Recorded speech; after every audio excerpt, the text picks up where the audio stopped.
$9,274 out of $10,000. That's what I read. Well, Are you able to sounds hear me good. right now?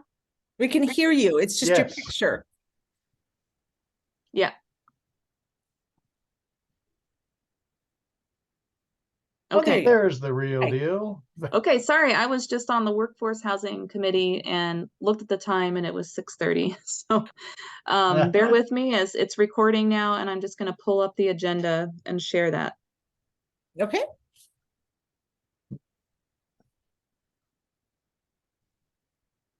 Looks like Kelsey has a new perspective on the whole situation here for some reason.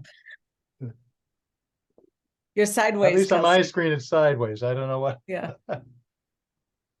There you go. Okay, I'm gonna have to finagle something here. Sorry. It works Well, now. well, now It works now. Yeah, you're upside right, but it's just Yeah, mirrors. I don't want to hold my phone for 2 hours though. So Oh, good let's point. start engineering things here. Yes. And Trey is on. So I think we have a quorum shortly here. Yep, and Lisa's joining any minute. Okay. Can you see the agenda now? Yes. Yep. Okay. Oh, and Deb's on. Good. Okay. Hi, Deb. You're on mute. That's okay.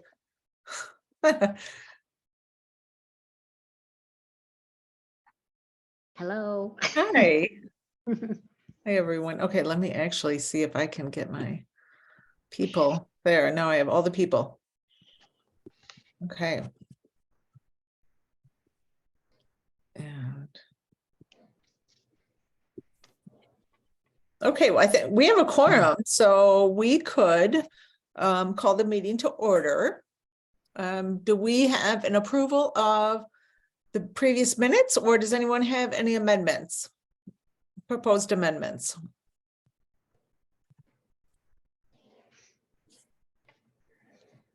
Lisa, are you on? Can you hear yet?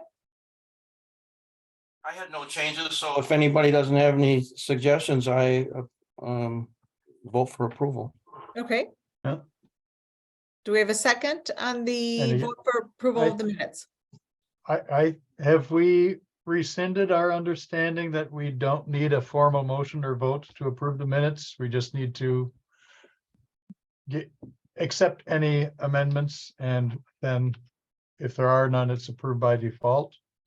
Or Good question. I thought we had to approve the minutes with a motion, but I could be wrong, Kermit. I thought we had to Yeah. approve with the motion a second, and then if there are amendments to the minutes, we actually have to vote and approve the amended version. Is that what everyone Okay. else's understanding is? Go ahead, Lisa. yeah. Oh, go ahead. Sorry, Kermit. What? Sorry, No, Kermit. I was just Kermit off. I was just encouraging Lisa to speak because Okay. she was involved with our clarifying process that I thought I was recalling, but if I'm Lisa, go ahead. misunderstanding. Yeah, Yeah. approving the minutes is one of those things like you see in Congress, they'll say without objection, so ordered. It's like that. It's the kind of thing that is really inconsequential. And so the chair has the authority, if there are no corrections, the chair has the authority to approve the minutes as they were circulated, or even if there are corrections, the chair has the authority to say the minutes are approved as corrected. So it's one of those time-saving Yeah. steps that they have for things like that. Right. Okay, so since no amendments, we will call them approved and move forward. Okay, public comments. Robert, I see your hand up. Would you like to go first? Thank you. Good evening. My name is Robert Owen. I live at 1311 Middleton Street. I'm appearing to encourage revision of the energy section of the city's sustainable purchasing policy, SPP. I would like to see a strengthened SPP approved by this committee in January and passed by the Common Council in February. The current vague and and unenforced SPP is encouraging staff backsliding on decarbonization of city buildings, vehicles, and equipment. Some staff members prefer their accustomed manner of selection of city equipment without regard to its carbon footprint over taking a hard look at alternatives that may be both less carbon intensive and cheaper in operating costs. Some are just not familiar with lower carbon alternatives and do not think they should be required to look for them. Some are uncomfortable with the idea of doing life cycle analyses of new equipment, even though it has been theoretically required for years. This SPP requirement has often been ignored. Some departments routinely use emergency requests to the Finance Committee and Common Council to try to sidestep the public input they would otherwise get objecting to their requests if they made them in the regular budget process. Some may also unreasonably delay release of public information to people they anticipate may object to their requests. It's time to put more teeth into the SPP to clarify its energy section. That section should give a roadmap to the city to direct its efforts to decarbonize buildings, vehicles, and equipment. In the buildings area, the amended SPP should make it clear that the city intends to get fossil natural gas out of city-owned buildings in an orderly, cost-effective, expeditious, and planned manner by 2035. I've submitted a draft revision to Lisa and Christy, which attempts to deal with these issues. I'd be pleased to assist their important SPP revision efforts. Climate change is a tremendous threat to our descendants. Russia is a threat to us all. The best way to respond to both threats is to get off fossil fuels ASAP, reducing fossil fuel prices and impoverishing petro-imperialist Russia. Thank you. Thank you. Kevin, would you like to go next? Yes, please. First of all, thank you, I assume Christy and Kelly, for adding the sustainable purchasing policy to tonight's agenda. Although the culture within city government is becoming much more attuned to the issue of climate change and the related goals that the city has officially established, if there's one thing that has been learned by some of us the past 18 months, it's that we need to hold staff accountable to those goals. The SPP should be that mechanism, and city job descriptions and performance evaluations need to compel compliance with an updated SPP. Reducing our emissions must remain a high priority going forward, and the linchpin for that is building out the EV charging infrastructure, which is rightfully a very high priority of the committee. However, going forward, we should not overlook other emission sources, such as those generated by citywide ground maintenance equipment or at the golf course. The recently requested acquisition of a 20-year-old diesel-powered airplane fuel truck by the airport will not help reduce our emissions either. An SPP that requires all purchasing decisions to first consider the lowest option from a life cycle cost perspective will move the city in a much needed direction. I'm happy to see that the ARPA energy efficiency and naturally occurring affordable housing has had its full funding restored, at least I think it has, but it appears that the council will be scrutinizing its results throughout its implementation. Concerns of particular alders were a subject of a 37-minute discussion at the end of the public budget hearing on November 10th. So they'll be watching. The Sustainability Committee has a packed agenda with many important issues. However, it can be argued that those related to mitigating climate change or even helping underserved communities such as the ARPA Energy Efficiency Project are among the most important and life-sustaining in the city. To the degree that it might help, feel free to call on some of us in the community to assist with your efforts. Finally, I want the committee to know that your dedication to sustainability efforts in Middleton are greatly appreciated. We have an election for mayor and the alders of districts 1, 3, 5, and 7 coming up in the spring, with the alders for districts 3 and 5 choosing not to serve again, as I understand. Perhaps several of you might be willing to consider that level of commitment or know someone else in those districts who might bring a greater sustainable perspective to the overall council. In the very least, all candidates should be asked to address their sustainability commitment, and some of us will be pursuing that need.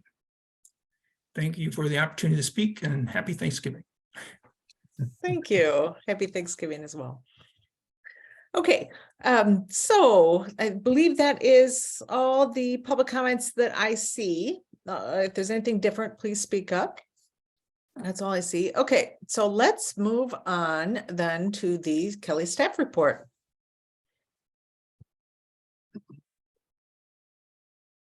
Do you want to give an overview, Kelly? Do you want to just give the highlights? Well, I went through the projects that I'm currently working on and tried to give an update on them. So if you have any questions about any of them, Okay, now's a good time, or you can reach out separately as well. what questions do people have? Lisa?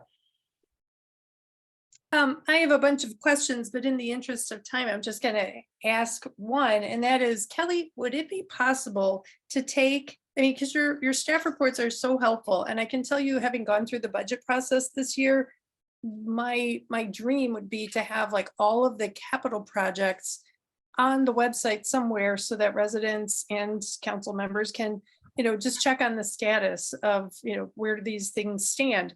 And so that made me start thinking about, this really helpful information that you have in your staff reports. And I'm wondering how much effort it would take to pull out, like a paragraph on each of the major projects that you're working on and keep that,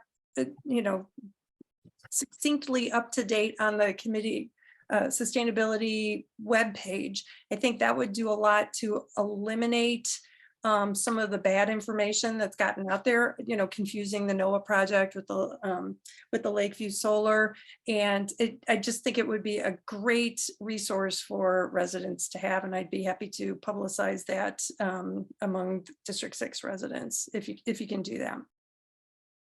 Yeah, I mean, ideally, I feel like one big need is to do even like a newsletter, or but basically for that reason. So putting that on the website might be the best way to do it. Just so people know the current projects. There's so many right now, and they compete for my time. So sometimes things lag while I'm working on another one of them. Yeah, and I think having that webpage, I mean, the committee and others, I'm sure, know that the referendum passed, so we will have a communication specialist. And I think having a web page for that person to link to when you make when one of these projects advances, that person can send out an e-news blurb about it and link back to that page. I think it would drive a lot of traffic to the website and really show what this committee is doing and what Middleton's doing to be more sustainable. Dick? And thanks. I really appreciate, Kelly, all the time you put into preparing the staff report. There's so much in here that I looked at it today, and I just feel like we should be going over each one of these in just brief ways, just to remind ourselves what's going on, because we don't get this till Friday afternoon. I quite frankly was out of commission all weekend, and I just looked at it today. That being said, I have a question about the water stuff, given I'm a water scientist. What is the city doing on trying to become more sustainable or resilient? I think the better word is resilient to future flooding. Because I did review some stuff that you sent me. I met with the assistant city engineer who's doing that. And I'm concerned that somehow I'm not hearing anything that we're doing what was needed to try to hold back water, infiltrate it, detain it, so that we become more resilient for future floods, given we're doing all this other restoration downstream. Are we doing anything that you could see within the city, Public Works, Water Resources Commission, whatever? Well, the Pheasant Branch Creek corridor is being worked on right now in a big way to stabilize stream banks, but also to create shelves and to slow some floodwaters down once they get all the way into our city. That doesn't address the upstream water where you could really do more with the potential flood in our city maybe. But I'm going to actually ask Lisa if she has anything to add on that, because she's a part of the Water Resources Commission, and I've been so busy that I really haven't engaged with the water stuff so directly lately. Well, there are two major projects in the ARPA funding coming up in 2023. One is at Misty Valley on stormwater, and the other one is Hidden Oaks.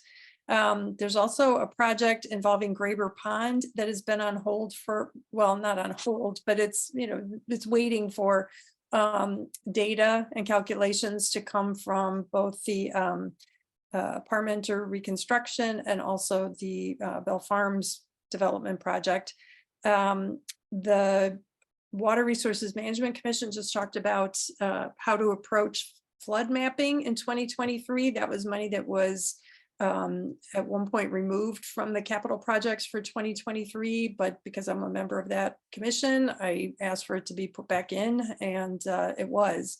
So that'll be taking place, and they're trying to figure out ways to improve the upstream stormwater storage. And then the final thing I can think of, Dick, is that the city is trying to strengthen its relationship with the town of Springfield. And one of the topics that we're trying to work together on, and we'll be discussing at a committee of the whole meeting coming up in December, is those upstream stormwater management opportunities. Because, you know, for Middleton to find places to store stormwater, that's a lot more difficult than looking for areas upstream where we might be able to head off the problem in the first place. I just want to follow up then, please, Christy. So I understand that on the North Fork, there's limited opportunities given it would have to be taken out of farmland production. On the South Fork, I feel there are some opportunities that were identified in a earlier plan, including Esser Pond. And although that was not identified as one of the priority ones. And so I guess I'm just wondering if the city is pursuing everything it can in the South Fork, because, like, for example, Esser Pond, we own the land. That area could be deepened to a deeper pool size and made to actually store more overflow runoff. And there's some things that could be done in South Pond, the big one that is right west of Highway 14, and some other things around the Confluence Pond. But I'm not hearing anything about it. And I guess, Lisa, do you think it would be worth getting on the agenda just to have an informational thing about some of these options? Because they were identified in a plan that I read a few years ago as potential. And I just like to get them back in front of the Water Resources Commission in the city, because I hate to see us put all this effort into fixing the Pheasant Branch Stream corridor if we're not doing anything really significant upstream. I think the Graber Pond, I don't know that that's going to make a huge difference on retaining, other than some local flooding and runoff issues, but the bigger, preventing the bigger surge that would be hitting the whole corridor. I'm thinking that's not affecting our resiliency that much. Dick, are you suggesting that we get a presentation from Eric Sorensen at our committee meeting, or that we have someone like you representing sustainability appear on the agenda of the Water Resources Management Commission? And before you answer that, I'll just let you know, I can share with you the packet from our last meeting where we talked about options for, again, the approach to flood mapping and the creation of flood storage districts. And then there is some information on some potential projects that we might be able to undertake on that South Fork that might address the question you just posed. Well, let's leave it this way, that I would appreciate you sending that to me, and maybe I would get back to you if I think it would be worth suggesting through you to get on the agenda for either a December or January meeting, just to discuss this. I don't want to take up more of our own time because our efforts is more focused on some of the energy issues, but this water stuff is really part of our resiliency sustainability thing too. And I think that the Water Resources Commission should be the lead on it.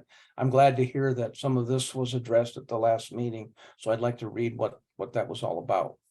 Okay, and I'll just note that Rick Eilertson just shared in the chat a link to the, I don't know if it's the video or the packet. Rick? Yeah, thanks, Rick. I see it. Packet, Thanks. okay, yeah, check out the presentation that we had there Okay, and the Thank you. video too. thank you. I think Dominic's hand was up next. So we'll go with Dominic, then Kermit. All right, thank you. I have just a quick high-level question on city requirements for process in capital projects. So as I understand it, many capital projects go to a design phase where bid documents are prepared, and those bid documents are then submitted to contractors to provide bids to execute the work. Is it allowed to submit requests for proposals directly to contractors and bring proposals back from the contractors on their specific ideas? I understand that for some projects, the complexity requires a more thorough design, but for some capital projects, it's possible that contractors are capable themselves of scoping out the entire project and providing perhaps even greater flexibility and insight into potential solutions. Is there anything in city process that precludes submitting requests for proposals directly to contractors themselves?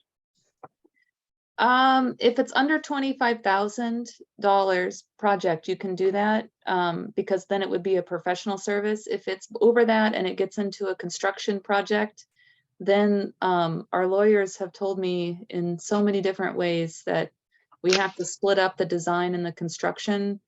And because that, I have a real problem with doing it that way, even though it's Wisconsin statute, it's a Wisconsin state statute, you have to do it that way. But the solar contractors, you don't really need an engineer to design the solar array when the actual contractors who install it figure that out relatively quickly, and then they just do it, and they know how to do all of it more efficiently. So we're basically, I think, losing money with inefficiency in our process.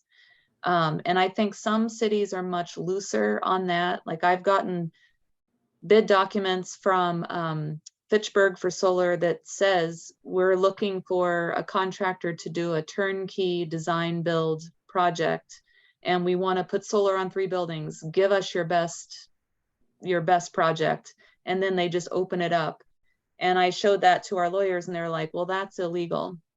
So I feel like I still haven't really figured that out. It seems to me that if it's going to be a public construction project or a construction project, that we need to split the design up from the construction. But we can certainly do RFPs for the design portion. And then I think you can even then encourage those firms to go ahead and bid on the construction project. It's not clear that they would win the bid, because you have to take the lowest bidder. As a public entity, that we're required to take the lowest bidder as long as they meet basic requirements. But I still think it's worth exploring what you're saying. Yeah, my Once concern, again. yeah, as you've articulated, that there's a cost concern, and part of the inefficiency that I'm concerned about is the calendar time, as Yes. well as the Kelly hours time. I mean, if you're Yes. proposing a request for proposal to the design engineers, and then you're making a separate request for proposal to the contractors, that's twice as much Kelly time and potentially twice as much calendar time as well. Is there, Kelly, do you deem it worth pushing on this further? Is there a mechanism for us to ask, or do you have very black and white guidance from legal? I would actually appreciate if you could attend the meeting and ask Sean Stowski, and then we might have to ask legal as well. I mean, I've asked them in various ways with different people about this exact thing, but I don't know, sometimes I don't feel like I'm ever using the correct technical language to really spell out the delineation between design build and why sometimes if it's just equipment, it's not like they're building a building, they're just putting in a charger. And then there is electrical work behind that, but perhaps one firm could just do that. So I think it's worth exploring. Okay. Maybe you and I can connect offline about next steps for that. I don't know if I'm allowed to do that in this meeting or not, but I think that that's a worthwhile conversation just because it does have the potential to multiply our efforts. Yeah, because I mean, in the solar projects, we had a designer design it, and he kept saying, I'm not really a solar designer. Like that doesn't really exist in the engineering field. I mean, and so once then the firm bid on the project, they were like, well, we're going to do it all differently. And then we had to go through that. And then our engineer was like, yep, what they said is right. Like, I'm glad that they, like that they know. So yes, I approve that. And I feel like we wasted some money on that. But that's how it was forced. We were forced to do it that way, but it's inefficient. Okay, thank you, Kelly. Got it. Thank you. Kermit and then Lisa. Yeah, couple of quick bullet item clarifications and then one question with I'd like to hear a little bit more from Kelly. Under the collaborations, the WLGCC section mentions third financing, which I think was most likely intended to be third party financing. So just wanted to confirm that. And if that is what I think it is, then make sure it gets corrected. The other quick clarification on the ledger balance, am I to read that to mean that $9,274 out of our $10,000 budget has already been spent and allocated? Good news. Excellent. And then the question I have with a little more clarification attached, let's see, there was some reference, I think, under 2023 priorities to the Carbon Reduction Act. And I think it was about EV chargers, and said something about it was dissolved for 2023 or 2022. Who dissolved that? Was that the city? Was that the federal government's program manager? Or how are we losing that? It came from the feds. We spent a long time on that grant app, and we received a grant for $163,000 to add to the $100,000 we already have. And it would have funded charging infrastructure and also actual EV vehicles that we put into that budget. And so we submitted it, got it, and then there was a delay on the funds being released, and then we waited and waited. And that's why I held on to that 100,000, because the 100,000 we already had was required for a match for that grant. So it stretched on all through the summer. And then they finally gave some guidance to the city and said that the Wisconsin Department of Transportation, they were the people who were disseminating that federal money from the bipartisan infrastructure bill, they didn't feel comfortable with how the allocations were decided or being disseminated. And so they pulled the money back from the MPO, which is our local planning organization who sort of ran the grant process of the application. And so they took the money back, and they've said that they will then release a much bigger portion in 2023 that we will all then have to reapply for. So I don't know now if, because we won that, or not won, but because we were granted that 163,000, I don't know if we'll have any kind of priority in the list of people who apply for the grants. There'll be more money there. So it's not that we're all competing for the same pot. We'll be competing for much more money, but I haven't heard anything like, rest assured, you will receive your allocation, but just a year later. So that's really, to me, up in the air. And after talking to city staff and Sean Stowski, he was like, you just need to go ahead and expend that 100,000. And I've talked to the county about how to write grants in a way that you provide a match, but you don't necessarily have to have it in a pot when you apply for the grant. And council's always able to return funds. So we could always write grants with a match. And then if we don't get the match, council can reject the funds. It's a bad, I mean, there's ways to get around this, but it really was not great.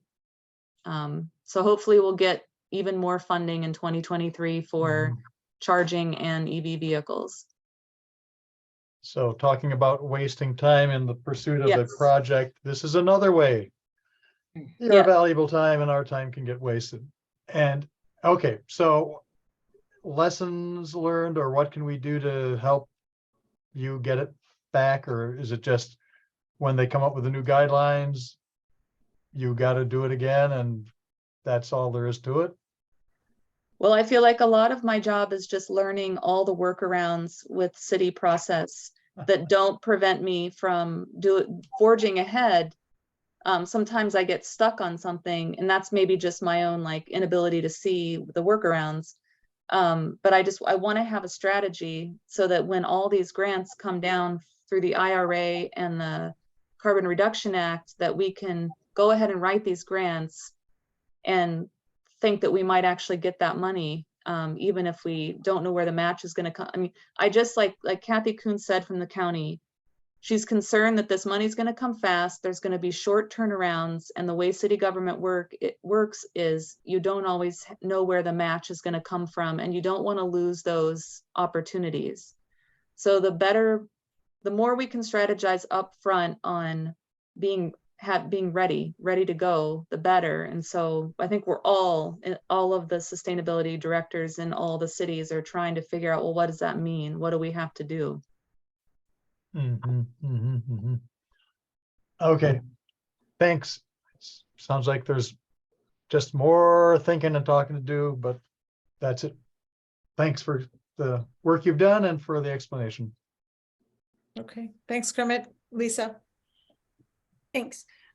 Just a couple of comments, to get it in the recording so you can have this information later, Kelly. On the wish list projects, the bike week, I think the Ped Bike and Transit Committee should totally have the lead on that, and we can maybe support them, but that really should fall under their work plan. For composting pilots, I highly recommend partnering with Mom. I work in the food pantry. They generate a lot of food waste, just a lot of produce and other foods go to waste. So I really think that would be a good partnership to have. On the lighting ordinance, to comply with the LEED Dark Skies initiative, if you've got a template or a model, please send it to me and maybe we can work on that together. And that reminds me, I didn't see an update on the LEED status, but not asking for one now, but I just mentioned it because I know that's another big project you've been working on. The process for capital projects, I hope you're getting support from Public Works as you work on these bids, or these RFPs, because that is their area of expertise, and it would be great if they could help you do some of the heavy lifting, since this is what they do all the time. And then finally, regarding the balance that we have of, what is it, $726, do we have any plans to spend that? Could we buy more sustainable Middleton bags with that, or maybe develop some signs for next year's No Mow May that are, less spur of the moment kind of signs and more carefully designed ones?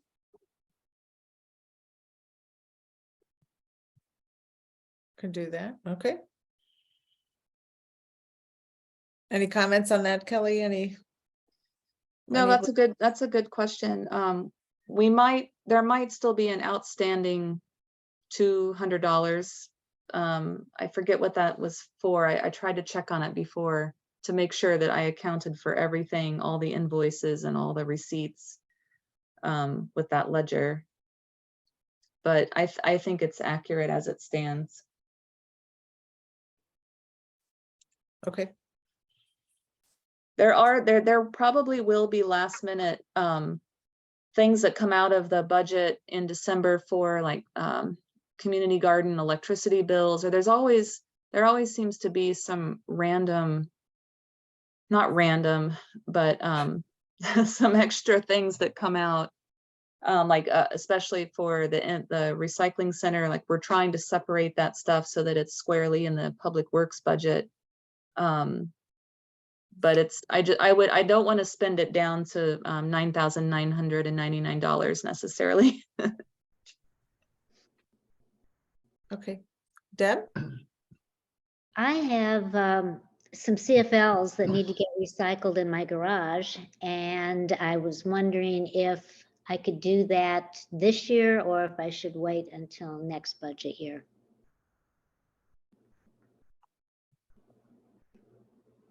Are they from one of our city events or just your own personal ones? No, They're- no, no. They're from, no. They're Yeah, from our I was house. wondering. What- They're part of our light bulb exchange thing, which we did with Voss House, and Yeah. Oh. the CFLs came, and Deb has graciously kept them for a few Oh, months. yeah. Let's do it. Let's do it if we can in this next month. Okay, I can take them to PKK. All Yeah. right. Thank you. Okay, thank you. Kelly, I just have a couple of things. I don't see any other comments. The resilient landscapes. I know I've had the pleasure of having a couple of side conversations with, well, a little bit with Kelsey via email, but then also with Scott. And I'm wondering if you two, we can follow up with this later, but if you two are interested in working on some resilient landscapes things that I think, I'm guessing they might be a little bit more interested in that, Kelsey and Scott, is that accurate? Yes, yeah. Okay. Okay. Yeah, anything that needs action and things to do, I am interested in. Love it. Okay, that's perfect. Okay, the other thing, Kelly, is did you there on a previous previous communication we had, you had talked about the wanting to do an April utility bill flyer insert for heat pumps, home electrification rebates, things like that. And, you know, that will take some time. Do you, speaking of people who want to help, you know, we've had several offers in this meeting alone. Is that something we could help you with, kind of start a draft, or, you know, do you still want to do that? Yeah, I mean, I would love for the committee to decide what kind of communication you would like to put out to the city. I think the last one we sent out was April of a year ago, and not this April, but the April before in 2021. And there were quite a few people who responded to that flyer, and they know because I met with the people who made portions of the flyer, and they said they got an increase of hits on their site and people calling them because they'd seen what was on the flyer that they'd received in the mail. So I do think it reaches a ton of people. It's about between $500 and $600 to send out a double-sided one-page flyer that's inserted into the utility bill that goes out to everyone. So that's the reach it has. Now, depending what you want to advertise or talk about or promote, that could be up to the committee. And it would be helpful to have help with, you know, the graphics. Sometimes if you work with another partner like Clean Lakes Alliance or something, they do the graphic and it just becomes a simple layout thing. But if we wanted to put out anything specific, we could do that. Okay, thank you. Okay, I'm not sure whose hand went up first. I think it was Dick's, might have been Deb's. Am I right? Yeah, I'll just say, I think this is a great idea. And I would suggest that you try to get a subgroup together in the next couple months and try to put together some ideas of what we might want to put in that flyer. These are a free flyer as far as the mailing goes, and it reaches a lot of people. And so if there's things we want to promote, like the one you suggested, Christy, of heat pump options and other grant things, or the new grant opportunities are coming along, we should definitely take advantage every time there's a free mailing. I mean, didn't we just get a water bill recently or something? So, I mean, every time we send a bill out, we should be on top of these opportunities to communicate. So even more than once every 2 years, you know, I mean, we should be thinking always ahead on this stuff. So I would suggest, you know, you can decide, but see if we can get a subgroup that would want to work on that. Subgroup sounds good. Deb, I'll just get to you in a second here, but I also had a nice conversation with Shreya right before this, and she was mentioning an interest in social media. And so actually this would be a great opportunity for joint, like a communication plan. You know, we have the paper, which reaches a lot of people, but then we also have the social media. You know, we could, once we determine what we're going to communicate, then we can push out the information on different channels as well, because we already have all decided what should go out. So that's something the subgroup can work on too. Deb. So I think this is a great opportunity to get the e-blast out, or the accomplishments that we were just talking about earlier. Yeah.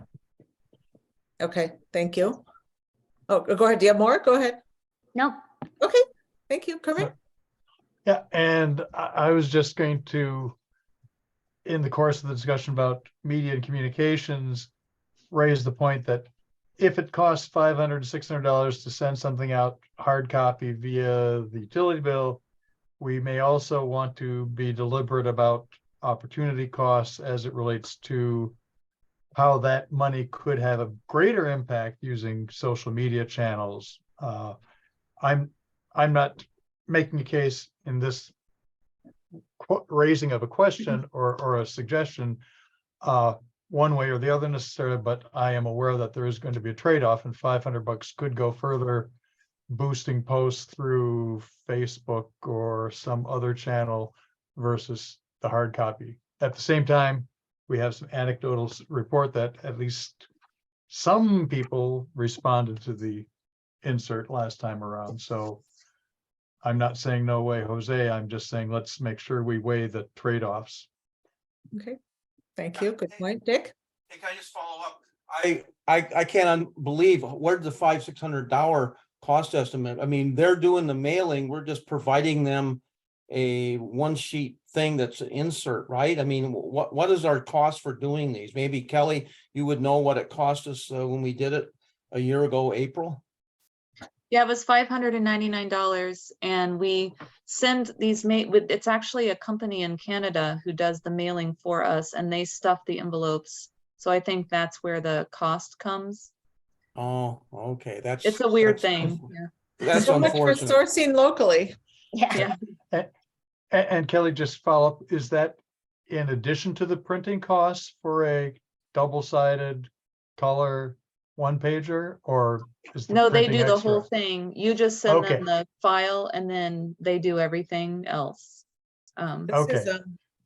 Hey, Because yeah, so why that are could explain it by itself. Color printing is like, you know, 50 cents a page, depending on how you get it done. So yeah.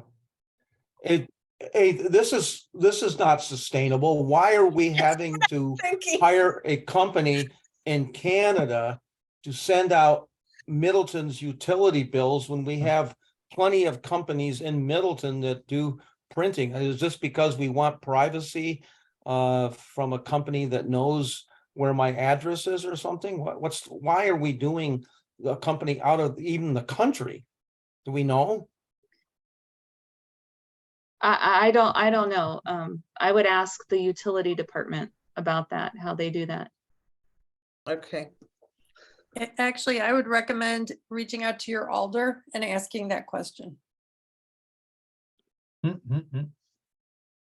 get right on that to my alder. Now let me double check that it's a company in Canada, because if I'm spreading some malicious rumor. Okay. That's what I remember someone telling me, and I remember actually Dick had the same exact reaction when I told him like a year ago, and then I never got any more details about it. Okay. No, I think it's a funny thing. So I sign up real quick. I sign up for just automatic withdrawals on our utility bills. And I said, no paper. I don't want any paper, but yet I keep getting the paper and the electronic. And so I remember this, Kelly, I think I was talking to you about, it was like, so I called them and said, I don't want the paper. The email's fine. That's all I need. And then I keep getting the paper anyway, so I'll ask again. I'll ask again, and then we'll all ask again or figure out. Well, I'll confirm if it's from Canada, actually. There was something like that. Yeah, okay. Any other comments for Kelly? Resilient landscape. I like the food waste. That's a really good suggestion. If we would do that, we need to find the money if we're gonna, unless someone's gonna get a composter like I have with a pitchfork and somebody to do that, put in the leaves and things. Are we looking at like needing money for a bigger scale composter probably? How does this fit in with the high school trying to buy a composter? Yeah. Could we subsidize that Yeah. and then have the mom food waste go into the high school? Well, actually, Shreya, if I may call on you if you're available now. Shreya just mentioned to me a little bit if it looks like she's not on now, but we'll get to her. Oh, I'm here. Okay, hi. Do you want to comment on that? You mentioned earlier that you're want to do what Madison College is doing. Do you want to jump in now on that part? Yeah, so we haven't really gotten into too much of the specifics, but when we were at the celebration event, I was talking to me and Miss Weitzel, and I think we were all like talking to the school board president, and I believe that he told us to send letters specifically to like go to the composter, but like specifically in November to December time period. And I think we were looking at the model that MATC was working on and kind of something similar to that. But Ms. Palmer-Marker also sent me a model right now. So I don't think we've decided specifically. I think whatever we suggest to the school board, they'd either approve or decline. So I think we just have to or me or all of us specifically would have to figure out what we want for the school, and also collaborate with the green team. But right as of now, we're focusing on the model that MATC was creating. Okay. Thank you. Okay, so I think that's it for the staff report as far as I can see here. So we can move ahead to the draft eligibility. We have Shreya here tonight, and I just want to be mindful. So we have some time for this, and I definitely want time for the Sustainable Middleton Award. But Shreya has to leave early, let's say by 8. So why don't we go through draft eligibility, and then if people don't mind, we'll slip Shreya in for her updates, if that sounds good, and then we'll go to Sustainable Middleton Award next. Is that okay? If we switch it around to Teeny? Yeah. Okay, thank you. Okay, so draft eligibility, building retrofits, is that Lisa and Kelly? Yeah, so I'm bringing this to the committee because we will be taking the eligibility criteria for building selection for the ARPA funded energy efficiency retrofits to council on December 6th for approval. And these eligibility criteria were drafted between Sustain Dane, Elevate Energy, who are project partners, and the city. They've been looked at by MOM. They've been looked at by the senior center, but the senior center hasn't had enough time to digest that. But they've got the document, and they're definitely on board as a community partner. We have a stakeholder meeting with all of those groups coming up the week between December 5th and December 9th. But we'd like to have the eligibility criteria more finalized before that meeting, and it would go through council on the 6th. Ideally, we would take it to council at the end of December, but I believe that council meeting was canceled. So the timeline moves us up to December 6th to take it to council. So I'm looking for feedback on eligibility criteria for the building selection. I hope that everyone on on the meeting is familiar with this project. We've talked about it a lot over the last year and a half, but if you're not, I have slides that could, a couple slides that could run through the basics again. What we'll do with the eligibility criteria, I'm going to scroll down to it.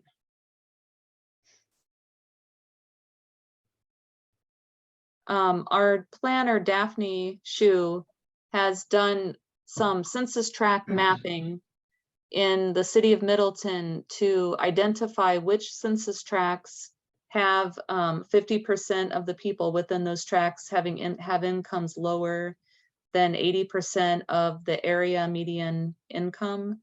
And she's also layered other information onto these maps, which show other attributes such as car ownership and different indicators that would target lower income units. Some of the layers include age of buildings, and we have maps that show where in Middleton it might be good to target these projects, so that when we open up the application to building owners, we can specify that we're looking at, these certain census tracts, and then we'll define those by streets and by locations. And then that will go together with these eligibility criteria, which I hope you've just briefly looked at. Things like a criteria that the property must meet to be considered for a further energy assessment. It goes through criteria for both the building and then also the owner and then also the tenants. So there's criteria under those 3 or 4 categories. And so it's also set up so that there are primary criteria, which are absolutely important to these categories, but then there's secondary criteria that the project team would look at as well. You may look at these and say, as Dick did, that under the building criteria, for instance, in the secondary criteria, it says projected energy savings. And he feels, and I agree, that perhaps should be a primary criteria because it's so important. I also took this document to the Workforce Housing Committee and gave them a brief overview of the project, and they had some good feedback on some of the language and the importance of making sure that these properties maintain their affordability for more than 3 years, as is it's specified for just 3 years in this document. And they would like to see that boosted to maybe 5 years, and also to prioritize building owners that would truly commit for a longer term affordable rent and define what that means for them. So this eligibility criteria, I feel like, is very important because it forms the basis of how we select projects and buildings. And it's kind of the policy piece of this project. And so I want council to feel comfortable with these criteria. And this will be something that the community might say, well, how did you select these buildings? Why did so-and-so get into this program and we didn't? And we need to know, like, what kind of criteria did we base this on? What filters did we run this through? What did the energy assessment afterwards tell us? What kind of relationship did we build with the building owner, and those things? So I feel like this sort of is the answer to that, or a partial answer to that. So I'm interested in feedback on this. And if you're not prepared to give it tonight, that's okay. But I would need it by, I think ideally by next Thursday, not this Thursday, but next Thursday. And I'd like to just open it up to discussion instead of talking, because I've talked about this project a lot, but you may have very basic questions about it. Okay, I did not see whose hand went up first, if it was Dominic or Lisa. Do either of you two know? It was Lisa. Lisa's, okay. Okay, yes, and Kelly just gave a presentation on this at the Workforce Housing Committee, so thanks for doing it again, Kelly.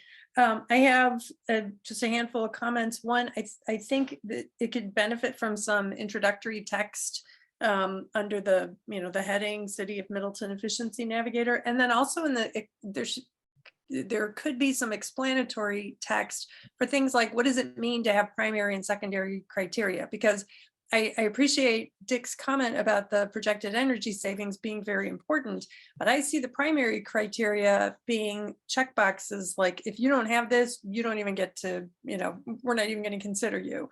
And when it gets to the secondary criteria, those are the things that are going to help us sift and winnow the properties that apply to, and presumably projected energy savings would be a really important one. Like, we're going to go with properties that, you made it through the first round.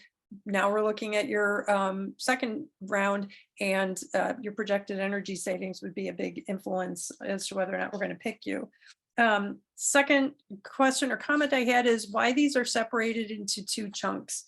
The first page has 5 numbered criteria, and then on this page, it's confusing to me to have the 2 different formats, 2 different sets that have a lot of overlap. So I think that will be important to tweak. On the second page, personally, I don't think tenants should be a consideration. I can see how the building itself, that's like the physical structure and attributes, like, does it have good insulation potential? But and the owners, of course, need to have an agreement with us that they will extend these rents for, I agree that if we could get it up to 5 years, that would be persuasive for council.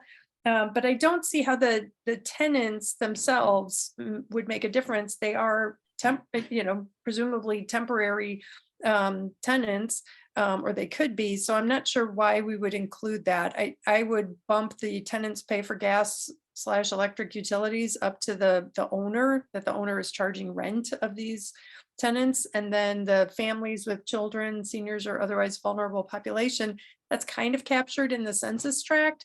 But it could be spelled out maybe in the explanatory text of who we're trying to reach. And then that primary criterion about living in a building with an address that's located in a census tract, that's already covered by the building primary criteria up above. I would love to see the maps that Daphne has come up with, because I do think there might be an advantage to having multiple aldermanic districts represented in this project, but I'm just curious about the maps anyway, so I'd love to see those. I would talk to Larry Beckler about the, and this came up on the previous meeting, that Michael Slavish, who's the chair of the Workforce Housing Committee, he asked about having a land use restrictive agreement that would require landlords to maintain that rent and have it be legally binding. And it's unclear whether we can do that. But I would suggest talking to Larry. I would use Middleton rates instead of Dane County. And then finally, I encourage all who can attend, to especially you, Christy, as the chair, to show up at the December 6th meeting when council is going to consider this and make a public comment.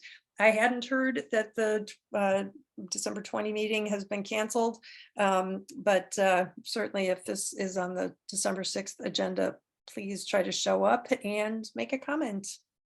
Thanks. Thank you. Thanks, super helpful. Yeah. Okay, Dick, I think you're next, and then Kermit. Or no, Dominic, you're next. I'm sorry. I think you were next. I'll take it either way. Thank Okay. you. Thank you. Kelly, could you offer a little bit of context on the building size in terms of unit number, the upper limit there? Could you just help me understand the motivation there? And then just very briefly, I echo Lisa's comments on context. Having just a little bit of introduction and definition. I think that would be really helpful as well. Thank you. Yeah, for sure. If this goes to council, it will need all that explanation background so that it's not just a random document, for sure.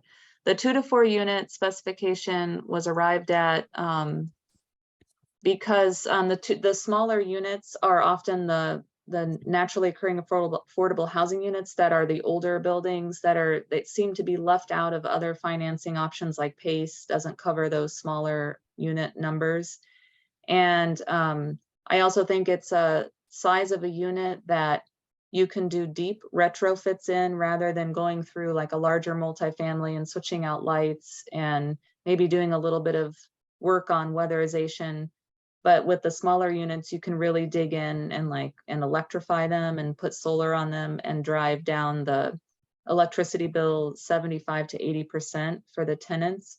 So I think that was another reason.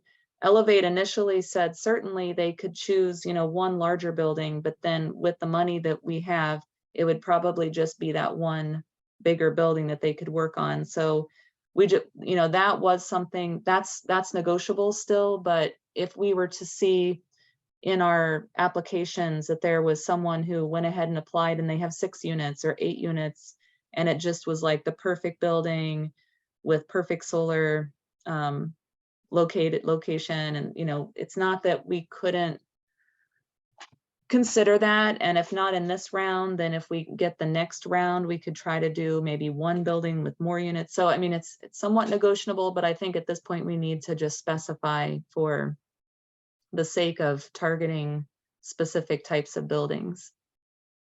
I think that makes sense. And if I could just briefly follow up, do you get the sense that that the applications are going to swamp the resources, or is there a concern that we will have more resources than we can actually release to projects? Just are we looking to constrain and filter and winnow, or are we at all concerned that we have this opportunity and we won't be able to realize it because we're too restrictive on the eligibility requirements?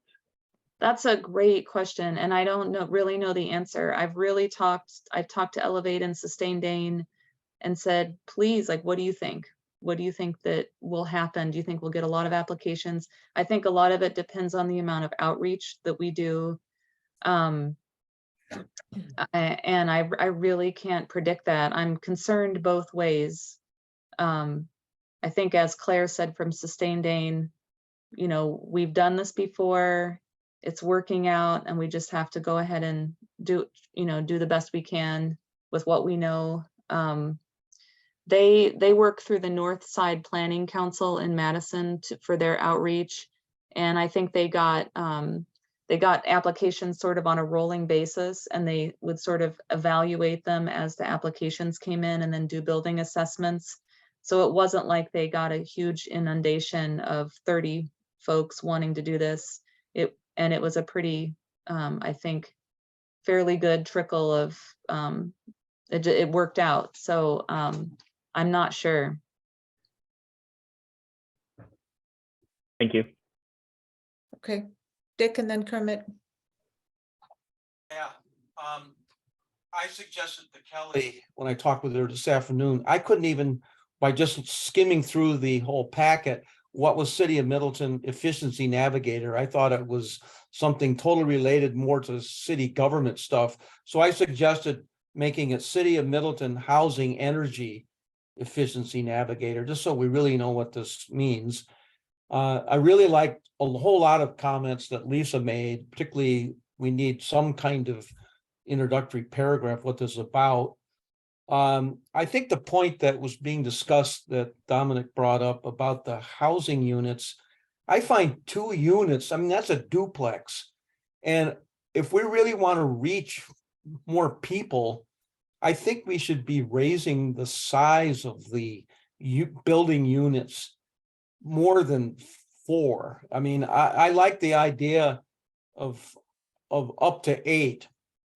Because I've seen, and my kids have lived in apartment units that have 4 on the floor, bottom floor, and 4 above it. And it doesn't feel like 8 is that big a unit, given you got a boxy shape. And if you were going to do solar, your roof isn't that huge. I feel like we could impact more people if we got the size of the units larger than just like the 2 to 4 range. That seems pretty restrictive. And the only other thing that I had made comment on about the projected energy savings, I just feel it should be explicitly stated somehow that you're looking that older buildings really rank high because they're going to have potentially old windows, poor doors, maybe inadequate insulation. So somehow I feel like we should be identifying that we really want to have buildings selected where we know the energy efficiency is poor, and age of the building is a starter. And if they haven't done any remodeling or upgrades, then likely they're going to have poor windows, poor doors and moldings, and inadequate insulation. So those are my comments. Thank you. Kermit? Thanks. There are a lot of different questions or points of clarification or comment I might have. Just, I think Dick and Dominic and Lisa have all offered some important input. A couple of global issues or questions I have.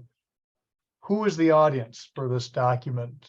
Because if this is just like an internal, this is Kelly making a checklist or a list of things that she needs to remember to include when she's selecting things, then you can take whatever grammatical and cognitive shortcuts you want. But if this is supposed to be a public facing document or a draft for a public facing document, among other things, the criteria should have some measurable or definable threshold by which one will qualify or disqualify. Otherwise, it's like, I don't know. I'm trying to fill out this application. Projected energy savings? I don't know. Maybe. I don't know. I have no way of telling. As a landlord, for instance. So that's, and I think that applies as a comment to just about not all of the criteria. I think some of the criteria are self-evidently defining, 2 to 4 units. That's clear. If you want to change it to 2 to 8 units, I don't have any particular anxiety with that, but it's checklistable. It's concrete. It's measurable. The secondary criteria, though, under buildings, projected energy savings of 10% to be determined by energy efficiency administrator review. And so some of these criteria are application criteria. Some of these are professional staff screening or evaluation criteria. And there too, I think that connects with the question of who's the audience for this. And I think we also need to realize we probably do have multiple audiences if we're going to make this program work. So like you have staff audiences maybe for a version of this, and you have a landlord version of this, and you maybe have a tenant version of this. Clarification on calling it City of Middleton Efficiency Navigator. Dick's idea maybe helps, but I'm looking at that and going, okay, now in previous NOAA projects that I've been aware of, the navigator was a person who was helping the landlord access and figure out how to get the resources to do this. And so I don't understand what's calling this document, titling it City of Middleton Efficiency Navigator means in contrast with that, at least historically common usage in my awareness. So I think that would be something to, maybe Efficiency Navigator is not the term, City of Middleton efficiency, NOAA efficiency project evaluation criteria or selection criteria. So whatever gets more precisely to what this document is. And if part of the document includes an introductory paragraph saying primary criteria will be provided by at the application and the landlord, secondary criteria will be evaluated by the efficiency navigator, who will be guiding or structuring or implementing the program.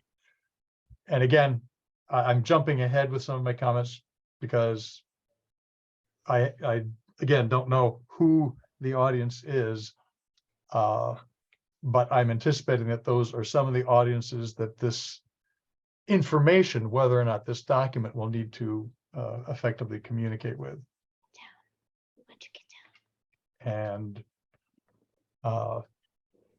yeah, and I'd be willing to chat further with you, Kelly, if that would be helpful at some point. But those are my overall comments.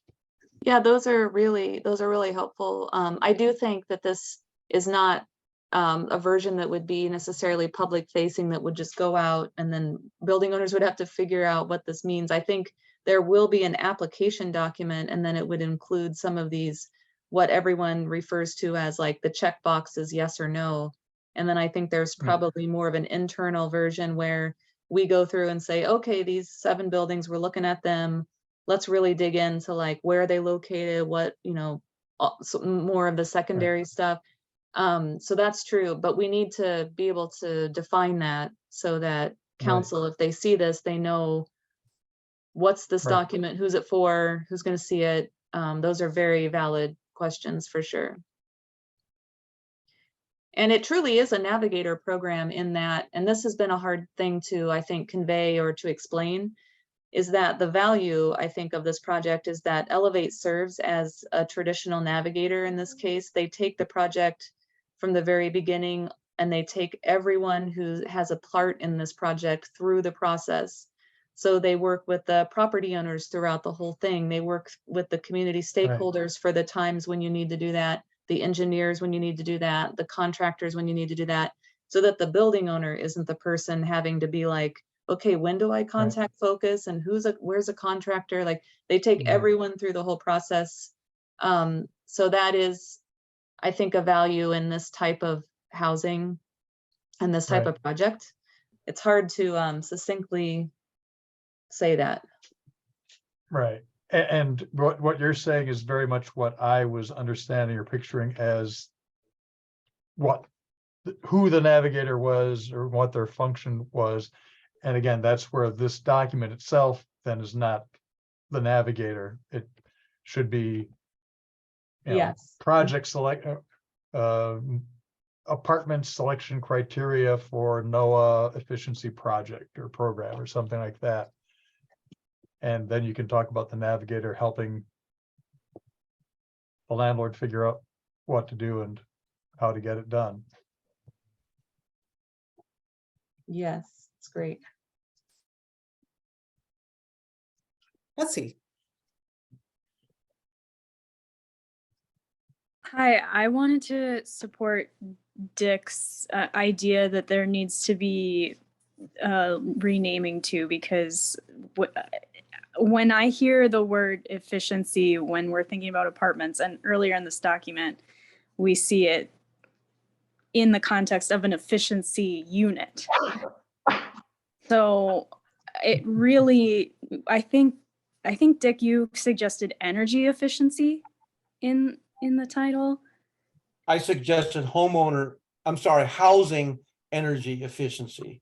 Yeah, I think energy is a really important word because and I used to work in this field. When I hear efficiency, when I'm thinking about housing, I'm thinking unit, and it's confusing. So I think a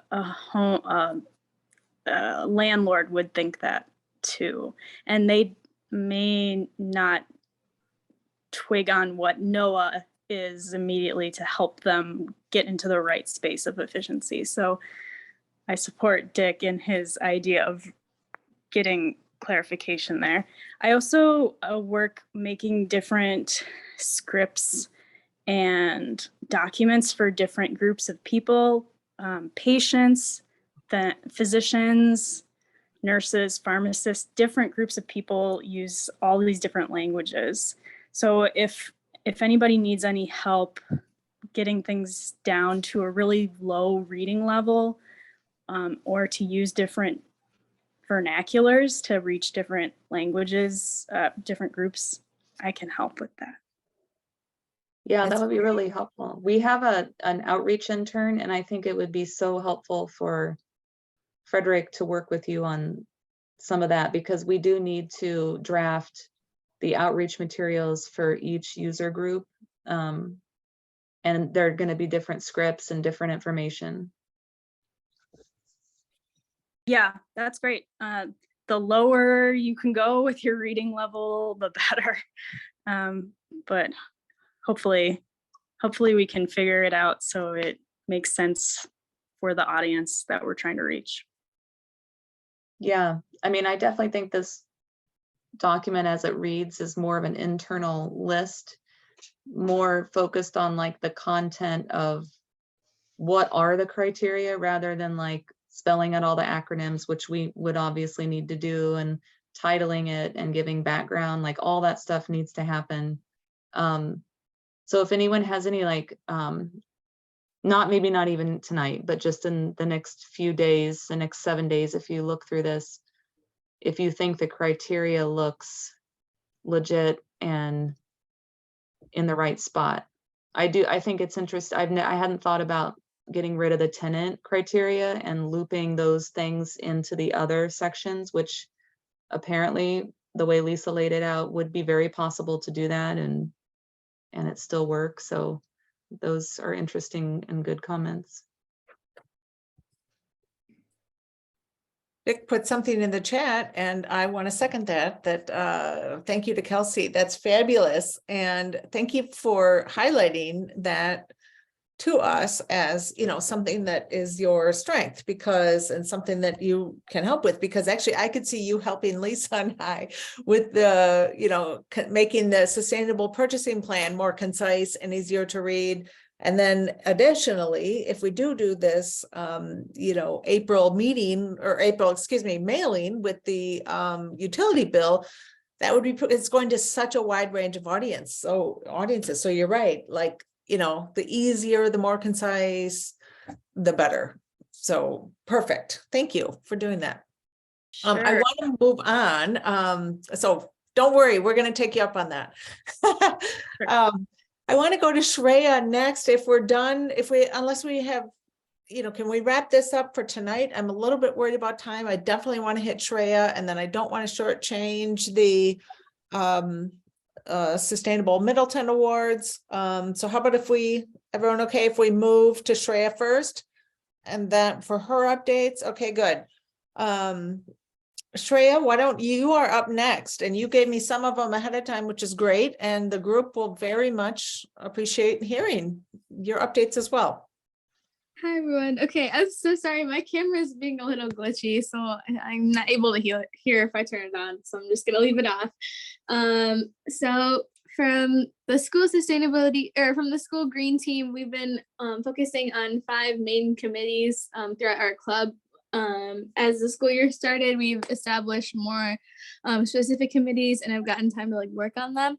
So first is the garden committee.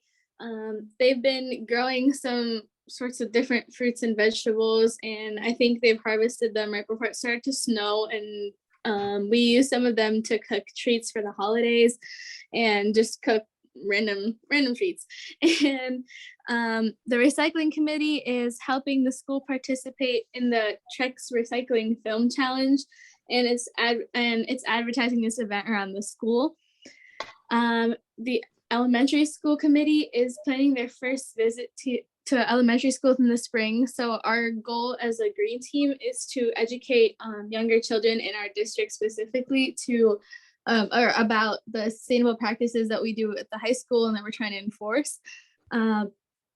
We kind of figured out that it was important for little kids to start learning them and using these practices in elementary and middle school, so that they get to high school, or as they get to high school, our district as a whole will be more sustainable. And we also have a thrift committee. The high school does about 2, sometimes 3 clothing thrift drives, where students from around the school bring in some of their old clothes that they don't wear anymore, and they trade them with other kids who also bring them from around the school. So you're having more thrifting happening and the kids are getting whatever clothes they want. And then finally, we have our environmental education committee. And so like I mentioned before, we also have our TVs around the school where we kind of display different school activities and events. But now our school has been letting us post some sustainable tips. And when kids are just looking at the TVs during lunch, you can just see these tips, which we've also been working on making slides for those. And then earlier, we also mentioned the composter. So as the school board president said, we've been, or he told me to focus on sending emails from specifically parents in the November, December time period, where they have, where like the committee has more time as a whole to focus on new things. So I'm currently working on a template to send out to families that maybe want to advocate for getting our composter. I think we do have the funds, but we need to make sure the school board is on board with our plan. So as of now, it's all I have. And then also the social media, but we were talking about that. So me and Ms. Palmer Marker, we're also talking about that. So that's all we have. And I mentioned she should call me Christy, not Mrs. No, okay. Dick, go ahead. Shreya, is there anything that our committee could do to help, particularly on the composter? That, and I would like to see that the school board would have a recommendation from us saying we really support that the composter be put in, because it is really a pilot for the whole community. And before you heard that there was, excuse me, I think it was Lisa suggested that mom has all this waste food. And so if we could link up the high school composter and being able to get mom's food waste over there to utilize it, particularly through the summer, so that the composter doesn't lay dormant. We have to keep feeding it all the time, I'm assuming. So it feels like there's a really good congruence of that need and what we're trying to do, or you're trying to do, your school green team with the composter in the school. So I'd like to figure out how we could, how you could use our sustainability committee as a major recommendation that the school do this. If you say you've got the money now, then it's just a matter of prioritizing and getting it implemented. Yes, of course. So I was also talking to Christy about this earlier. Yes, I'm calling you Christy now. Thank you. Good work. So I was planning on meeting with the green team presidents next week when we have our meeting after Thanksgiving. We're not meeting this week. But I was planning on speaking with them more in detail about the composter so we can get our template done. So as we're doing this, when we get recommendations from the parents of kids, I think it would also be beneficial for some of the board or some of the committee members to write letters showing how much this would help. And the mom connection is also great. I didn't think of that. So I'd definitely be open to discussing that with our green team members, and I'll keep you guys updated as we keep going. Yep. So we had talked about that briefly too, Dick. So great thought. Yes. So Shreya, it's sometimes called letters of support. And, I know I'd be happy to do that. And I think others would too. Kermit. Yeah, I was just going to ask whether Shreya has been able to develop or find any, I'm tempted to call it like business case support arguments for this. And when I say business case, I use that loosely. I'm not saying like how much money can they make from having this composter, but what will be the impact, so that it's not just this generic, hey, let's put in a composter. That sounds like a good idea.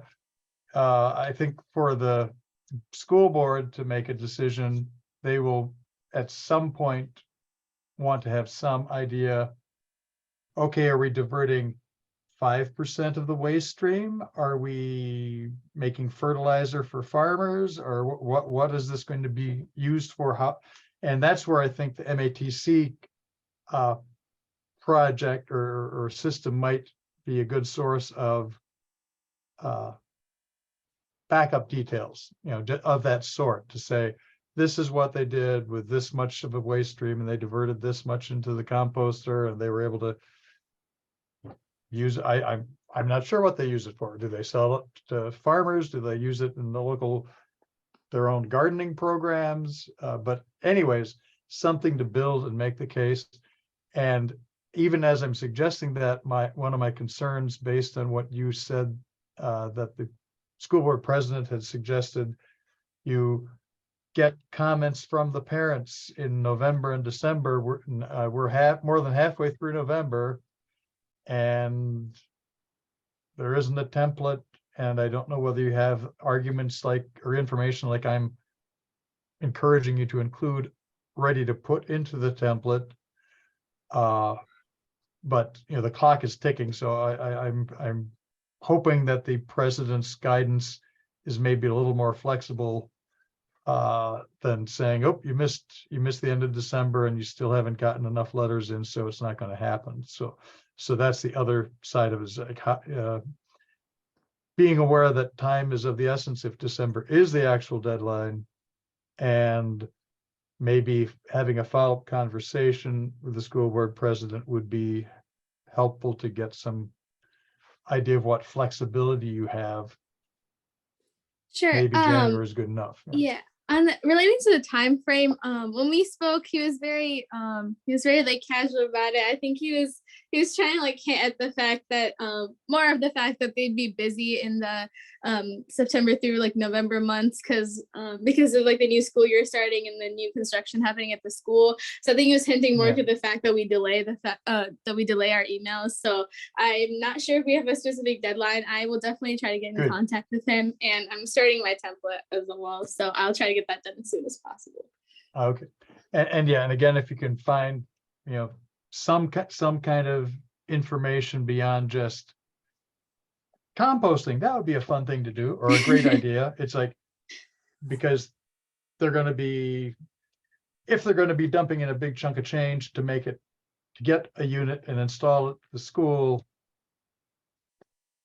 they don't necessarily even need to know that it's going to make money, quote unquote, but that it will have an impact. And I'm not familiar enough with those industrial composting systems to provide that information, but I would consider that valuable to find and provide in any communications. Sure, I will definitely look into that. And if any of the committee members are also familiar with how like the composter works, I'd also be open to input if anybody could do some research as well. Yeah. Okay, good. Shreya, we know you have to leave shortly, so let's go to quickly. Thank you, Kermit. Those are good suggestions to anticipate possible resistance. Let's go to Dick and then Deb, and then we'll try to get you out of here shortly. Shreya. Yeah, well, I had originally sent to Daphne the article I saw in the paper, it was a few years ago, about Madison College doing this, and they have all this information about how much it's saving and it's saving the money and what they're doing with it. So I think the Madison College example really is an excellent one, like Kermit is asking. I would like to say tonight, why can't we make a motion that we really support this because it has all these values for the school, but that it has broader value for our whole community to show how it works, and possibly linkage with mom for their food waste. So can we craft a motion tonight? I'd like to suggest to Christy that you ask for a motion, but and try to get it succinct. So I'm just asking you to consider it. But if this is something we could make a motion and send a letter of strong support to the school board, and then the green team can reference that. I love that idea. I would love to get a motion if anyone would like to make a motion. Do we want a motion now, or anyone can decide to motion now, or we could have Deb comment first, and then we could see if there's a motion. If Why don't we Shreya have- needs to get going, maybe we should conclude the discussion. And sounds like Deb has something to contribute, and then we can consider the motion after Shreya leaves. I mean, I just don't want to hold her up unnecessarily. She's got I put in a little buffer time. Let's, Yeah, yeah, I'm okay. I have time. I'm okay, let's get Okay. Deb here. Just to follow up on what Kermit was asking about the timeline, I was present when Shreya was talking to the president of the school board, and what was going on this fall is the referendum. And he said, we're really busy promoting the referendum, so wait until that's over. And so that's why he was suggesting November, December. So I don't think by the end of December, that's the end of the timeline that that she can't, come to the school board and ask for this composter. And one of the largest amounts of money that goes out in terms of what this composter could help reduce would be the cost of hauling garbage away. So if maybe the head custodian has some knowledge of what percentage food waste is in the total trash that they throw out, because they do have recycling as well. So if they recycle the milk cartons and the paper and all that stuff, most of what goes into those lunchtime barrels is going to be food waste, I would think. So maybe that would help her in trying to calculate the value of going to composting. We can work offline, Shreya, too. If you have specific questions, just don't email all of us at once, but remember the 5 or under, or 5 or under. But, go ahead and ask us questions or if you want, this summarized or clarified, feel free to ask. Sure. Yeah. Okay. So I like Dick's idea. Anybody feel like making a motion to express our formal support? I'll make a motion that the Sustainability Committee strongly supports that the Middleton High School or Middleton Cross Plains Area School District purchase and implement and maintain an industrial scale composter to handle all food waste at the high school, with the idea that it could be used as a template or a pilot project, as a pilot project for other schools in the district, as well as other community composting needs, such as with Mom.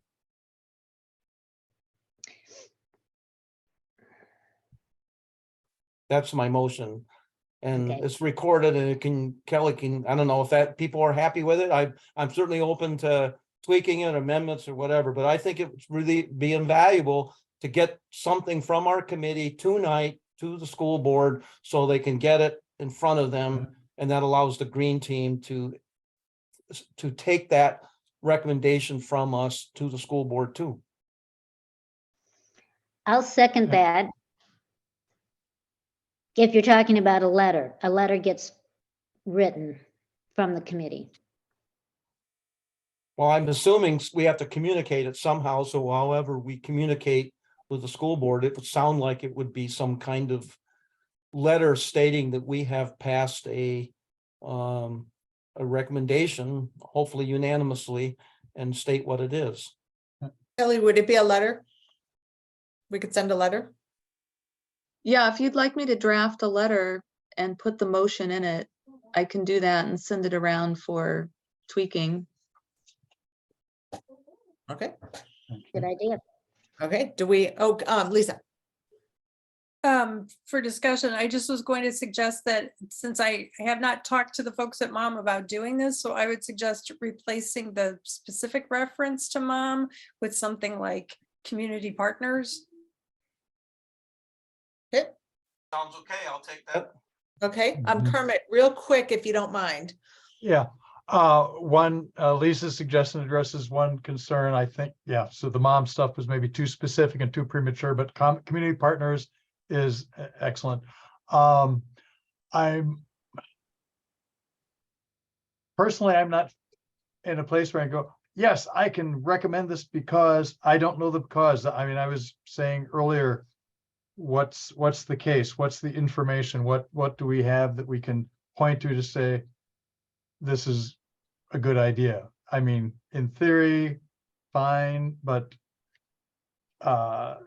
it's just a little too loose in terms of the facts to base that theory on. For me to say, yes, I can say, yes, you should put in a industrial composter. Maybe they should have a divided waste stream and they should not put in a composter. They should use some industrial service provider that does that locally. I don't know. Well, I just want a quick follow-up. I think that the Madison College thing was pretty well showcased in a major newspaper article 2 or 3 years ago. And Right. there's all kinds of information in there about it. And if we could still make a recommendation on this, and if the Madison College thing turns out to be a bust, then that could be taken into consideration and like doing what you're saying. Right. And I think- and just to follow up that, you know, like you say, 2-3 years ago, in the flush of, hey, we have a new toy and we got a press release and we got this good coverage. And now 3 years later, maybe it broke. I mean, I don't know what the current status is. Well, The related thing, I'll just say real quick, the related thing I do know is that UW-Madison they did a study, they started a divided waste stream for composting. They had an industrial composter company lined up. They were using that and they I recall hearing or reading that they discontinued that program. I don't know why. I don't know for a fact that they did or if they resumed it under a different format. I'm just saying time changes things. And so even MATC's experience and UW-Madison's experience may point to something that maybe we're not ready to recommend and say, this is what you should do. We may want to say, this is something that should be researched or explored, or some money should be spent figuring out what the options are. Anyways, enough said. Yeah, I'll just say that the school, Shrey, you probably know this, the school kids, I think your committee about a year ago actually went to Madison College and reviewed it all. So there's more updates than this 3 years ago, Kermit. So, but I get your point, Yeah. and I don't know if we need to tweak the wording in such a way that it makes it sound like if feasible or something like that. But I think, Dick, you're right, just any expression of support is better than no expression of support, right? Exactly. So If I could add something, as of now, I think if we make a motion and if we like construct our letter, I'm gonna spend Thanksgiving kind of doing work both in the committee and school, but I think I was going to focus on the composter so I can do more research and get the specific aspects that that we were talking about for the composter and figuring out why we should support it. And I'll also figure out the visit from a year ago and try to get specifics from that. Okay.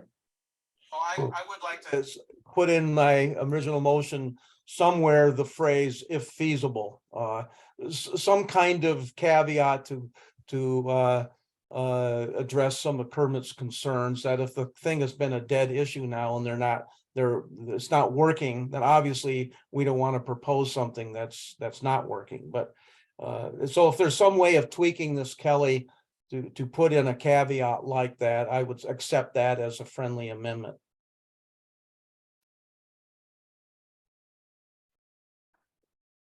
Okay, so do we want to vote on the motion? Who is all in favor? Or go ahead. Aye. All in favor? Aye. We're What's voting the on, what's the motion? We've had a couple of friendly amendments. I think it's Um, with the amendments. Want me to try to Yes. read it back? Yeah, Yes, please. Okay, Lathrop motions that the Sustainability Committee strongly supports that the Middleton Cross Plains Area School District purchase, implements, and maintains if feasible, industrial scale composter to handle food waste at the high school, with the idea that it will be used as a pilot project for other schools in the district as well as for community partners. Okay, Okay. Let me just add to that. I think maintain is operate. I would like to change Okay. maintain to operate. And I would think at the end of it, if somehow we got to get the wording in, if the composter experience proves beneficial or feasible. Do you want me to take out the if feasible after? I had put it after purchase, implements, and operates if feasible. So take it out there and put it at the end. No, okay, okay, that's fine. I didn't hear it, I guess, when you read it. Yeah, if feasible, that's perfect there. Okay, I mean, we can put it anywhere. Reread it again so we all Okay. are clear. Okay. Lathrop motions that the Sustainability Committee strongly supports that the Middleton Cross Plains Area School District purchases, implements, and operates, if feasible, an industrial scale composter to handle food waste at the high school, with the idea that it will be used as a pilot project for other schools in the district as well as for community partners. But Lathrop motions on the front, can't you just say that the Sustainability Committee does this and then just say who? Kermit, do you have something? I was just gonna, once we vote, then it's a sustainability committee decision. Right now, it's your motion. Okay. I think you Deb, usually do okay. state who makes the motions. Yeah, Okay, Deb, do you still And second? Deb seconded. yes, Okay, all in favor? I, Aye. I, I, Any nays? Passed. No Seems nays. like unanimously. Great. okay. Good work, everyone. Okay. Thank you so much, Shreya. On that note, you can head off and then we will go to the next agenda item, which we are cutting a little bit short. So I apologize about that, but Deb and Dick, go on the Sustainable Middleton Awards. You're up. Okay, the whole idea of the Sustainable Middleton Award is to give recognition to people that are doing good things out there and to get it publicized and then to encourage other community partners, members to do the similar things. So the thing that we really need to get handled tonight is the application. And the application was hopefully accessible from the link that Kelly gave you. I couldn't access it, but anyway, here it is. All right, so this form was put online by Lori Burns so that people could actually do it online, and then at the end of the process, they would be getting a little notice saying that we'd received their application and we'd let them know sometime in February, I guess it was, February or March, if they were winners or not. So at this point, we would like to get this to go live in early December, which would give them 2 months until January 31st to actually get nominated. They can get nominated either through themselves or through somebody else, another party. So there would be 3 different categories, so to speak: individuals, businesses, or nonprofits. Like the school district, if they get their composter, they could be nominated. They could nominate themselves for an award. And then we have a 5-member judging committee, which would have 2 permanent members, which would be Kelly would be one, and then the chair of the sustainability committee would be the other one, and then there'd be 3 others, and it could include a community member or members from the committee. So they would actually make the selections, and then they would get awarded sometime around Earth Week. So that's in a nutshell what we're trying to do. And let's talk about the application, if there's any tweaking that needs to be done. Does anybody have edits? I just had a quick question on the eligibility. is that intended to be a section header, or is that intended to refer to the nomination description? I'm in the online version. The online Yes, version. so right there. Yep, let's scroll up a bit. A little more. Stop. So after underneath phone number, there's eligibility, and that drop-down menu is self-nominated, nominated, or other. I just want to confirm that that was intentional.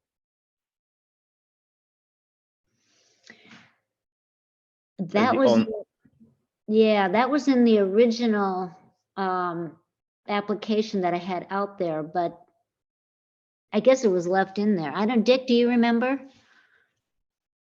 Not really. I mean, it is kind of redundant in some way. Are you suggesting, Dominic, that we don't need that? Because that is confusing. I was just looking No. for clarification. I didn't. To me, when I saw that, I thought, oh, I'm not eligible if I'm self-nominating myself. That was just a question that popped into my head. Yeah, I think that maybe it's. I'm asking about your intent, and if there is no intent, perhaps consider simplifying by removing it. Yeah, I think we're allowing Yeah. people to nominate themselves, or a business to nominate themselves.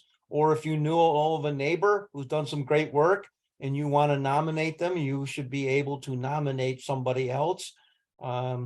It's similarly, if a nonprofit has done some great work, somebody's going to have to nominate them. I agree that thing is kind of confusing.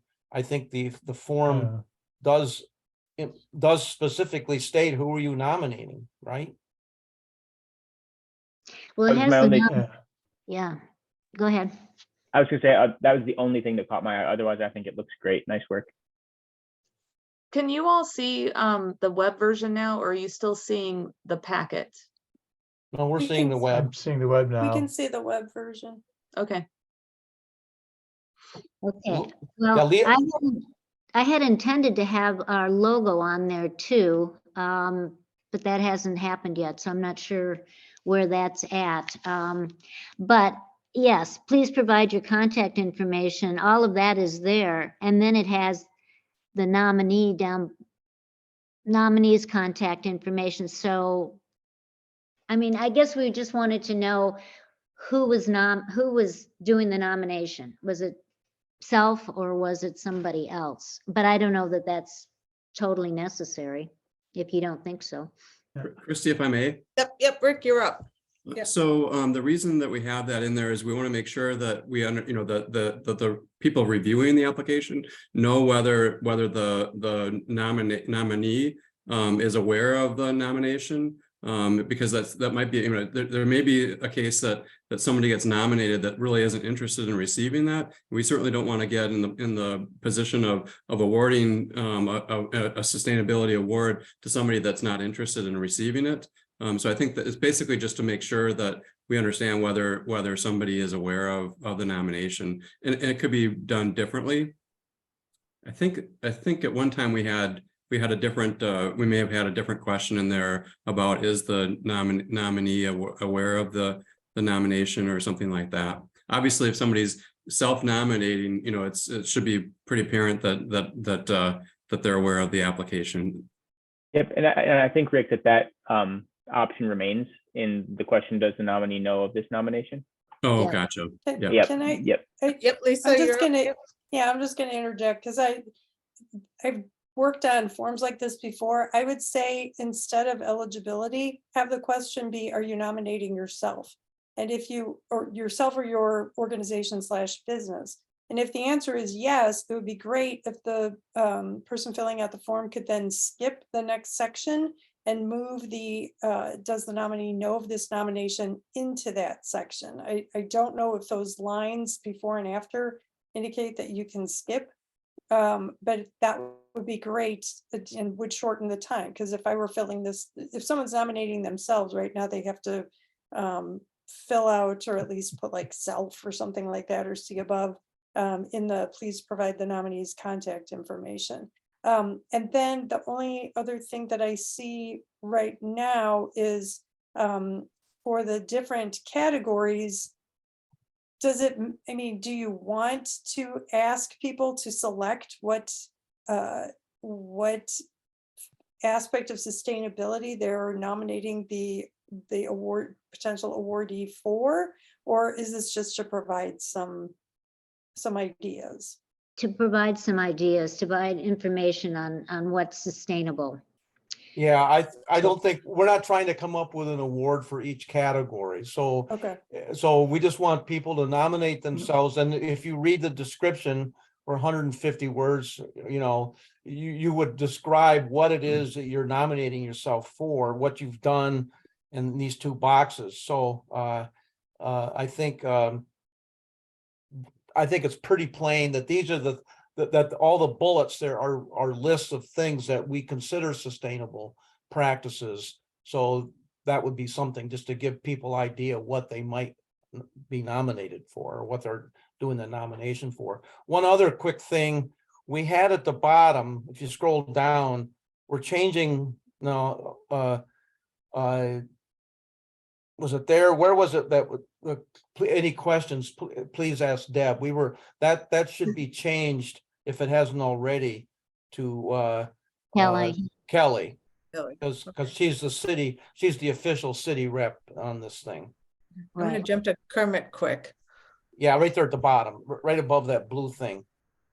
Right there. Thank you for submitting. And so that should be changed from Deb and her email address to Kelly. And Right. Yeah. Right. Okay. Yeah, I think Lisa addressed most of my concerns. I'll just clarify a couple though.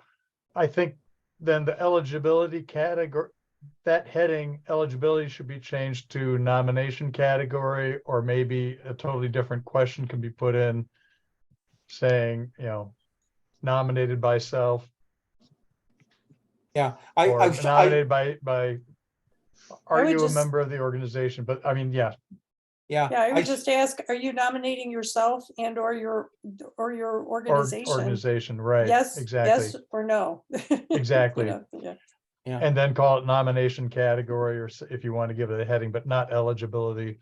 Yeah. And as far as the discussion related to the following examples, it could be meaningful to put something like, what type of project are you nominating? And then have check boxes or radio buttons next to those different headings. And then for a bonus, add an, other, please describe. Yeah. So we're not Okay. saying that we're giving an award in each category, but we are encouraging people maybe identify or Yeah. Well, what actually, type of project. that's a good suggestion. We could have it where check all that apply. So Yeah. Right. Yeah, and if you have another, then just, well, the description, if just other, and let them describe it in the text Yeah. below that. Yeah. We're pretty comprehensive here. There's not many categories that I would think that we haven't covered, but Right. and I wanted to say one thing that we are thinking, well, we're not thinking, Deb and I went today and we were discussing quotes and types of awards. And the business award will be a plaque. It will be a really nice plaque on sustainable wood or nice wood. And then it'll be a certificate mounted, covered by a polycarbonate cover that has been recycled material. So we've gotten some great ideas from Alpha Graphics on that.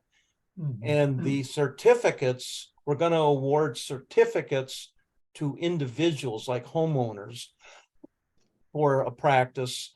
And these certificates, they're going to cost like $2. Okay. So we're going to be giving out $50. We're thinking of a $50 restaurant awards that go anywhere you want in Middleton for a restaurant, or maybe it'll be broader, but we'll have to work out all those details in the next month or two.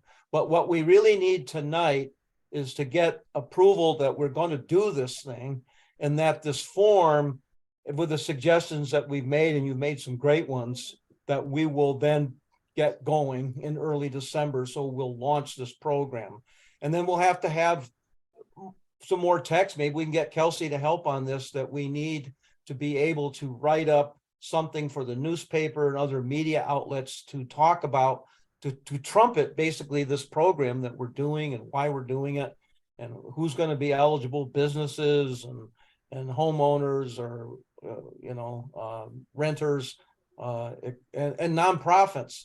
And Deb had the idea, well, nonprofits, they are kind of like the category of a business, but they don't want a plaque because they have no place to hang it. They're not going to go out and nail it to a tree. So we'll come up with the cost of producing a plaque and give them the organization a cash award equal to the cost of what we would give for the business. So that was our thinking on this, but it's not in stone here. And we are looking at our 5 committee members, or 5 people, and Deb and I and Rick will be on the first go around this year because we're the subgroup that's starting this.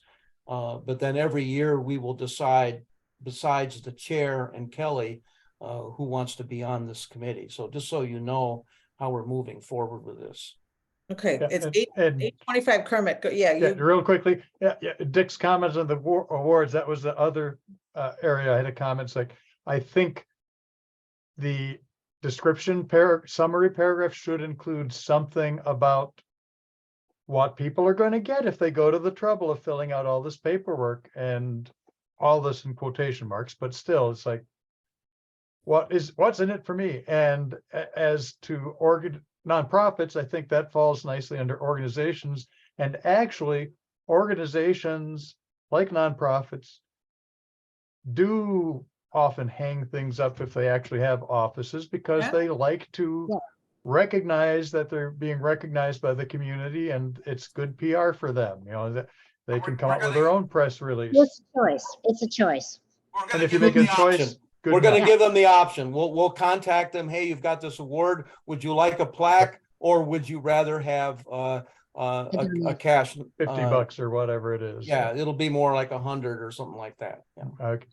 Yeah, but again, how many- put that in the introductory paragraph or two to say this is what people are going to get. Yeah. Okay. Good. Public recognition plus fill in the Good, blank. really- Good suggestion. And Yeah. and Lisa's comment, I think you were saying how many. We're going to get the awards to come in and we'll decide. This is not going to cost us an arm and a leg. We spent a couple $1,000 on bags last summer, and we've done the bags in the parade twice now. I'm suggesting that we hold off on doing anything like that. We might spend $1,000 on this, but it is certainly within our budget of our committee. And I think this is going to be a big deal. And we don't know, we're going to have 2 awards or nominations or 20. And we're going to have to sit down, well, what rises to the level that we think we want to recognize? So it's going to have to be fluid on what we get. But we'll be getting awards after January, and our subgroup will meet during February. We will have worked out a lot of these other details, and we'll be evaluating them in February and then make decisions. And then in March, the company will have the month then to make the plaques, make the certificates, and then we'll have them in hand in early April, knowing that we're going to make, and we're talking about, I think Rick had suggested that we use the Chamber of Commerce. They have a big breakfast thing or something, and we'll be probably using that to award the business ones.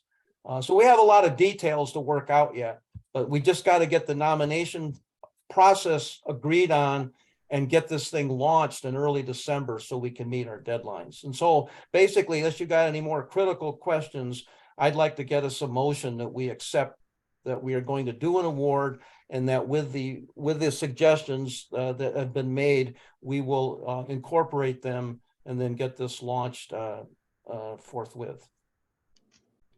Do we have a motion? I move.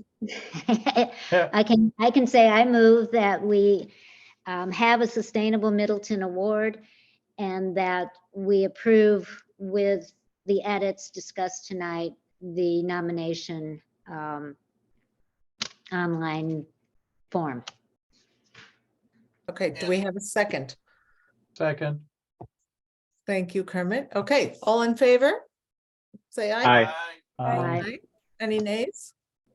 I don't think so. Good job. Okay. Kelly, what do we need to do to wrap up? Because I want to get everyone out of here in maybe 1 minute. Do we need to quick talk about the hybrid? I would be in favor of personally of the hybrid meeting so that we can accommodate all kinds of people in person and but I know there was communication challenges with that. What else do we need to do to wrap up, Kelly? Oh, you're on mute. Since we missed some things, maybe we should prioritize what's going to be on the next agenda. Okay. I think that's important to always get to that agenda item before we disband. Okay, sure. So Falca for sure. And then The sustainable purchasing policy. purchasing policy. How about- I think that's about, How about, yeah, how about Yeah. all the community work initiatives that we didn't hear from tonight? yeah, yeah. Although we had a good, I thought we had a good discussion, but yeah, We did. It was good. yeah. Okay. Do we have a motion to, do we need to discuss the hybrid, Kelly, or is that in email or what do we need to talk about for Yeah. that? If you have comments, just send them to me via email. All all the meetings would be hybrid because we have that capability, but I'm just not sure right now on in-person quorum requirements. And we're going to have a meeting with Brian Gatto to discuss that as staff. Okay. Yeah. But if you have like strong feelings, send me a comment, then I can present that in the staff meeting. Okay, good. I just have a quick question. I guess we had some pretty strong recommendations or things from citizens. Are there any things in that, and I don't know the answer, but anything we want to consider for our next meeting? You know, that's a good point. Someone else on the committee actually brought that up as well, which I thought was great. I think we should do that. I think we should consolidate the public comments and then we can start have a discussion. At least discuss them and see where we go with it. Yeah, okay. Right. Deb? I understand there's a 7 PM meeting tomorrow night at City Hall, and they're going to be, it's a public meeting for the Red Tail Ridge development and taking public comments. So I sure want to be there. Maybe Dick does too, being that we represented the committee with our comments on sustainable design. It's a Okay. face-to-face meeting. Okay, okay. I can tell you, I plan to be there because I want to relay again the comment about not having an entrance on Pheasant Branch Road. Okay. Okay, it's 8:32. I do want to be prompt here. So do we have a motion to, thank you everyone so much. And do we have a motion to adjourn? Yeah, Deb, send me that info, would you? Yep. For the meeting. Yeah. I'll make a move that motion we to adjourn. Okay, I'll Thank- second. Okay. okay. All right, all in favor? Yes. Aye. Thank you, everyone. Deb, please send that red tail to me too. CC me. Please. Okay. Thank you. Thank you. Yep. Good night. Good night.